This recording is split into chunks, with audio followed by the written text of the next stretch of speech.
लक्षात घ्या, तुमच्या मुलांनी शाळेत टीचर शिकवत असताना ती काय बोलते आहे, काय शिकवते आहे, तिकडे पूर्ण लक्ष दिलं तरच त्याला ते समजणार आहे.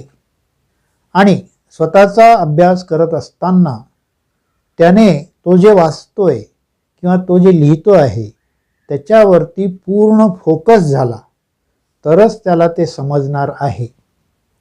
आणि जे समजलं आहे तेच त्याच्या लक्षात राहणार आहे. मी माधव दिंडोरकर, मोटिवेशनल स्पीकर आणि काउन्सलर. गेली 10-12 वर्ष मी विद्यार्थ्यांना अभ्यासातील एकाग्रता या विषयावर मार्गदर्शन करतो आहे. आणि त्यासाठी शाळा कॉलेजेसमधून सेमिनार घेतो, लेक्चर देतो, त्याचप्रमाणे काही वर्कशॉपसुद्धा माझे कंडक्ट करतो आणि स्टडी काउन्सिलिंग करतो. आता हे करत असताना कधीकधी काही पॅरेंट्स मला भेटतात आणि ते मला विचारतात की का हो, हे कॉन्सन्ट्रेशन आवश्यकच आहे का?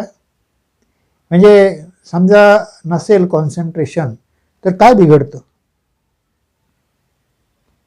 आता मी त्यांना जे उत्तर देतो ते असं की कॉन्सन्ट्रेशन नसेल तर काय बिघडतं हा प्रश्नच नाहीये, सगळंच बिघडतं.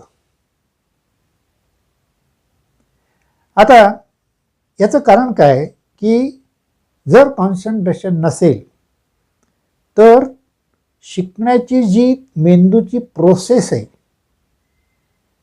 ती पूर्णच होत नाही. आणि ती प्रोसेस पूर्ण झाली नाही तर काय होतं, त्याला समजत नाही. मग समजलं नाही की त्याच्या लक्षात राहत नाही. लक्षात नाही राहिलं की त्याला परीक्षेत आठवत नाही.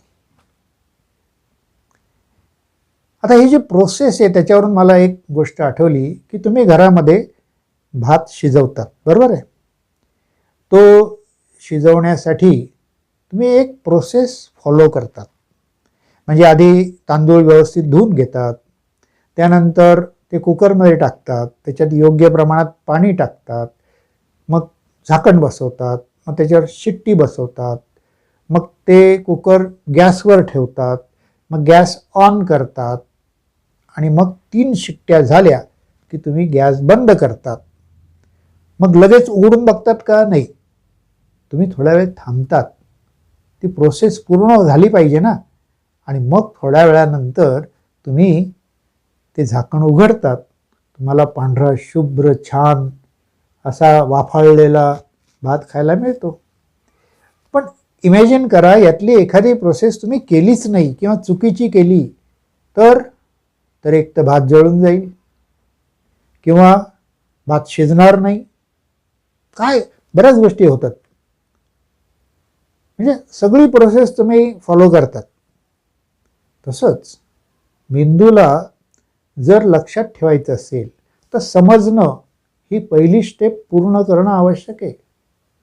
त्यानंतर लक्षात ठेवण्यासाठी काही विशिष्ट वेळ द्यावा लागतो आणि तो वेळ दिल्यानंतर तुम्हाला तो अभ्यास, केलेला अभ्यास लक्षात राहतो की नाही हे चेक करावं लागतं आणि मग तुम्हाला त्याच्या रिव्हिजन कराव्या लागतात आणि मग तुम्हाला तो परीक्षेमध्ये आठवणार आहे. आता बरेचसे मुलं काय करतात, अभ्यास केल्या तपासून बघतात की अरे मी आत्ता एवढा अभ्यास केला, लक्षात आहे का, आपण जरा बघूया. ते बघतात तर त्यांना काही आठवत नाही. पण त्यांच्या मनामध्ये प्रश्न येतो, अरेच्या आत्ता वाचलं ते आत्ता लक्षात राहत नाही आणि परीक्षा तर 3-4 महिन्यानंतर आहे, मग तेव्हा कसं आहे आठवणार? मग ते पुन्हा पुन्हा वाचतात, त्याला मगिंग म्हणतात, पाठांतर म्हणतात. त्याने पण फारसा उपयोग होत नाही. याचं कारण आहे की प्रोसेस पूर्ण झालेली नसते मेंदूची. मेंदूची प्रोसेस केव्हा पूर्ण होते? 24 तासानंतर. म्हणजे तुम्ही झोपल्यानंतर तुम्ही आज दिवसभरात जे केलेलं आहे ते तुमचा मेंदू पुन्हा रिवाईज करतो आणि त्यातलं महत्त्वाचं जे आहे ते लॉंग टर्म मेमरीमध्ये टाकतो. अशा लॉंग टर्म मेमरीज तयार करण्याचं काम केव्हा करतो तो? तुम्ही झोपल्यानंतर. आणि तुम्हाला एक सांगतो, तुम्ही जरी झोपला असाल तरी त्यावेळेस तुमचा मेंदू जागा असतो आणि तो फार बिझी असतो. तर तो काय करतो, जो महत्त्वाचा भाग आहे, जो तुम्ही लक्षपूर्वक वाचलेला आहे, लिहिलेला आहे, ऐकलेला आहे, ते लॉंग टर्म मेमरीमध्ये टाकेल. मग तुम्हाला दुसऱ्या दिवशी ते आठवेल. ही प्रोसेस पूर्ण झाल्याशिवाय तुम्हाला अभ्यास लक्षात राहत नाही. अभ्यास लक्षात राहण्यासाठी आधी समजलं पाहिजे. ह्याच्यावरून एक उदाहरण सांगतो की तुम्हाला कोणीतरी काहीतरी सांगत असतो, पण त्यावेळेस तुम्ही काहीतरी स्वतःच्याच विचारांमध्ये असे गर्क झालेले असतात, तुमचं लक्ष नसतं, पण तुम्हाला आवाज ऐकू येत असतो. मग तुम्ही काय विचारतात, अरे काय म्हणत होता तू, काय सांगत होतास मला? म्हणजे कानावर जाणं म्हणजे समजणं असं अजिबात नाही आहे. त्यासाठी तुमचं लक्ष, अटेन्शन समोरचा जे बोलतो आहे तिकडे असणं आवश्यक आहे. आणि तेच जर नसेल तर काय उपयोग आहे? तुम्ही अभ्यासासाठी दिलेला जो वेळ आहे तुमच्या मुलांनी तो वाया जातो. म्हणून एकाग्रता आवश्यक आहे. आणि एकाग्रता जी आहे ती शिकावी लागते. ती शिकण्यासाठी तुम्हाला तथास्तु इंडक्शन हा एक कोर्स मी डिझाईन केलेला आहे. त्याच्याबद्दल मी तुम्हाला बरीच माहिती दिलेली आहे की हा कोर्स तुम्ही 2 प्रकारे करू शकता. पहिली गोष्ट म्हणजे काउन्सलिंगच्या माध्यमातून, ऑनलाईन काउन्सलिंग. त्याच्यामध्ये विद्यार्थी आठवड्यातून 1 तास ऑनलाईन येतो आणि त्याला वैयक्तिकरित्या मी ती प्रोसेस समजून सांगतो की एकाग्रता आणण्यासाठी काय करायचं. त्याला काही टेक्निक शिकवतो. त्याच्यामध्ये पहिलं टेक्निक आहे तथास्तु इंडक्शन टेक्निक. दुसरं आहे ते म्हणजे स्टडी टेक्निक, की स्टडी जो अभ्यास तो करतो आहे तेवढाच अभ्यास, थोडीशी अभ्यासाची पद्धत बदलून एकाग्रता कशी आणायची. आणि तिसरं टेक्निक आहे ते म्हणजे कॉन्सन्ट्रेशन ट्रिगर टेक्निक. असे 3 टेक्निक मी त्यांना शिकवतो. त्याचं प्रॅक्टिकल त्यांना करून दाखवतो. त्यानंतर त्यांना होमवर्क देतो आणि ते होमवर्क केल्यानंतर त्याची प्रगती काय झाली आहे पुढच्या मीटिंगला तपासतो. हा झाला ऑनलाईन काउन्सलिंगचा कोर्स. दुसरी पद्धत आहे, दुसरी पद्धत म्हणजे डिस्टन्स लर्निंग कोर्स. ह्याच्यामध्ये त्याला ऑनलाईनसुद्धा यायची गरज नाही. त्याला ट्रेनिंग मटेरियल दिलं जातं. त्यात ट्रेनिंग व्हिडिओ असतात, ट्रेनिंग ऑडिओ असतात, स्टडी नोट्स असतात आणि हे सगळं कसं वापरायचं ते त्याला त्या व्हिडिओमध्येच सांगितलेलं असतं. आणि तो त्याचा लर्निंग करतो आणि 1 महिन्यामध्ये अभ्यासातील एकाग्रता मिळवतो. त्याला ऑनलाईन यायची गरज नाही. जर काही त्याच्या शंका असतील तो व्हॉट्सॲपवरती मला विचारू शकतो. ही दुसरी पद्धत झाली.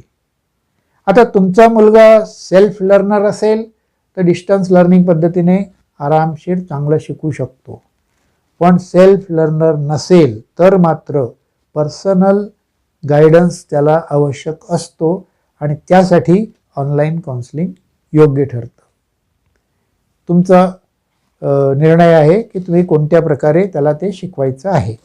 याची आणखीन जी काही माहिती आहे ती मी तुम्हाला व्हॉट्सॲप करू शकतो.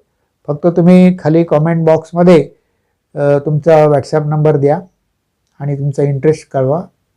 मी तुम्हाला सगळी माहिती त्या कोर्सची पाठवून देईल. आता ह्या तथास्तु इंडक्शनबद्दल, या डिस्टन्स लर्निंग कोर्सबद्दल आणखीनही काही माहिती किंवा त्या टेक्निकची माहिती आपण अजून घेणार आहोत. तर तुम्ही माझा प्रत्येक व्हिडिओ अवश्य बघा, एकही मिस करू नका. आणि त्यानंतर तुम्हाला जर काही प्रश्न असतील तुम्ही मला कॉमेंट बॉक्समध्ये विचारा. काही शंका असतील त्या विचारा. आणि मग आपण हा जो कोर्स आहे तो कसा करायचा ते तुम्हाला व्हॉट्सॲपच्या माध्यमातून कळवण्यात येईल. आता तुम्हाला हा जर व्हिडिओ आवडला असेल तर काय करायचं तुम्हाला माहिती आहे. तुम्हाला लाईक करायचं आहे, शेअर करायचं आहे आणि फॉरवर्ड करायचं आहे. कारण असे बरेचसे तुमचे मित्र मैत्रिणी असतील, त्यांना आवश्यकता असेल अशा काही कोर्सची, तर ते सुद्धा त्याचा फायदा घेऊ शकतात.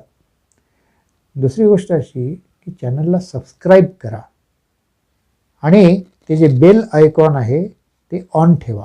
म्हणजे तुम्हाला मी नवीन नवीन व्हिडिओ बनवले की इंटिमेशन मिळत जाईल. तुमच्या मोबाईलवरती त्याचं इंटिमेशन येईल.